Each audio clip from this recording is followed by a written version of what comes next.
we need to put together a bicycle ride and bring people to Western Kansas to see our beautiful country out here, to see our beautiful churches, to have a little bit of our German ethnic culture. Final preparations for the Tour Die Kapellen are underway. Organizer Kathy Romey speaks with the Morning Blend's Jeff Leiker to get all the details on this episode of the Post Podcast. The Tour Die Kapellen is going on this Saturday, July 8th. It is growing to be a great event put on by the Hayes area bicyclists. So it basically started out back in 2019. There were pretty much three of us local cyclists that decided we need to put together a bicycle ride and bring people to Western Kansas to see our beautiful country out here, to see our beautiful churches, to have a little bit of our German ethnic culture. Yeah. So we put together this bicycle ride, and we go all over the state to do bike rides, and we decided that to draw people out to Western Kansas, it was going to have to be more than just a bike ride. Yeah. So we have developed it into way more than just a bike ride with all kinds of great things. We have the Hayes Symphony, some of the Hayes Symphony musicians playing in each of the churches. So we capitalize on some of the little churches, Catherine, Victoria, Pfeiffer, Munger. And we have routes for everybody, starting from a 15-mile route all the way up to 100. We do have several, probably at least half a dozen century riders, 100-mile riders registered for Saturday. So there are some serious riders that we are getting to come out. So we just started this and put it together, and this is our fourth year of doing this ride. Very cool. Yeah. And you mentioned that there's three of you. I want to go ahead and get this out of the way here real quick. So we've got you. We've got Kay Worth, if you know her from the music department at Fort Hays State University, and auto parts salesman Ron Leiker, who is also my dad. So, I mean, I hear a lot about this, but this is not anything insider or anything like that. You approached James about this particular interview and whatnot. It just happens to be Jeff's dad is an integral part of this. Yeah. No, I was hearing about it too, though, at the same time. So, and I'm like, James is the scheduler. We'll have to go with that. So I wonder, why are you not participating, Jeff? Because my dad is in better shape than I am. Okay? No, it's a funny story. I remember when he started bicycling. He was, I think he had just turned like 45 or something along those lines. I was in early college at that point there, and Dad like texts me. He's like, "Hey, I've hit my midlife crisis. I bought a bike," and I immediately thought motorcycle, because that's what dudes do when they hit their midlife crisis. And then I drive over to the house to see it, and it's a bicycle. So. And I remember telling him, "Dad, I am proud of you. This is great. This is a great way for you to get in shape and lose weight and everything. Just promise me you're not going to wear the spandex." And he does. He does. He does. Of course. Like I said, he's in better shape than I am. And maybe I need to start bicycling again and everything. I had a single speed when I was living in Topeka to commute and everything. And I was in great shape then, but I've been kind of slacking since then. So. Also, I live out in Munger, so it's not really a good way for me to commute unless I start my trip at like 5 a.m. to get here or something. But anyway, what's on the itinerary? Give us a quick rundown of what we can expect on the tour. Okay, so we, again, like I said, we have ranges, mileage for anyone.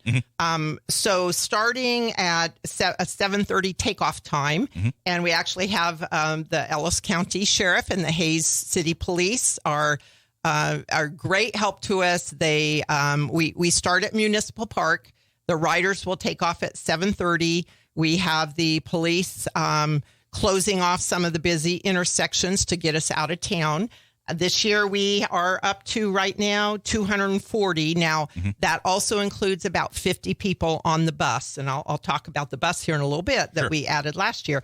But so we've got a large number of riders, so they will take off and go, and the route they all head up towards Catherine is the first church that they stop at.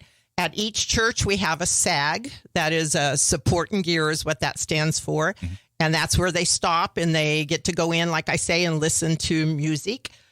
In Catherine, we have, let me look at my notes here to make sure. Kay is usually the one that schedules all the musicians. But in Catherine, we have Brian Buckstead, the Hayes Symphony conductor, playing on the violin. So we have amazing music by professional musicians here. So he will be playing in Catherine. Then they ride on to Victoria. And again, at every church, there's food, there's drinks. You can stop and take a break if you want to. Orange slices. German munchies. So in Victoria, we will actually have a brass quintet, and Kathy Amrine is conducting that.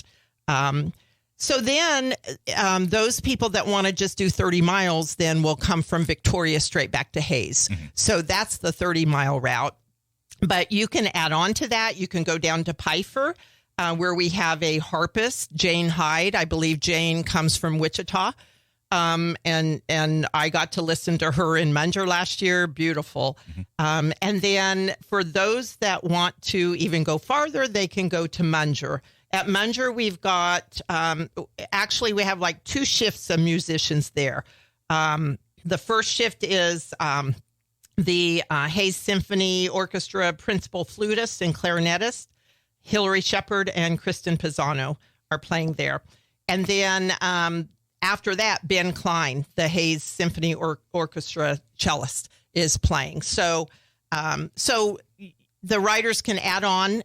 Like I say, they can even go up to 75 and 100 mile. If they do that, they go to Shinshin Church and to Antonino. Those 2 churches are, we don't have SAGs at. It will be what we call a self-SAG. So we actually set a cooler out there, and we make sure we have drinks and some snacks inside of a cooler. But most riders that do that distance anyway, they take their own snacks and nutrition along with them. But we do have a lunch for all the riders and the bus riders coming back to the municipal park, serving from 11 till 2:30. There's a German meal in the park. And this year the meal is provided by Holy Cross Church in Pfeiffer. So every year we take turns who provides the meal, and then they get the bulk of the proceeds. So we have, so that's 30 to 100. We also have for beginning riders or people that just don't want to go very far, or people like Jeff Leiker that could ride to Munger and back. We have a what we call a no rider left behind ride that starts at 9:00.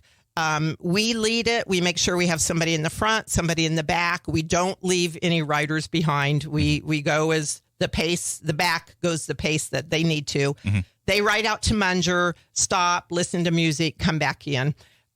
So we have that. And then we also have the bus. Last year we added a bus because we have a lot of people that can't ride.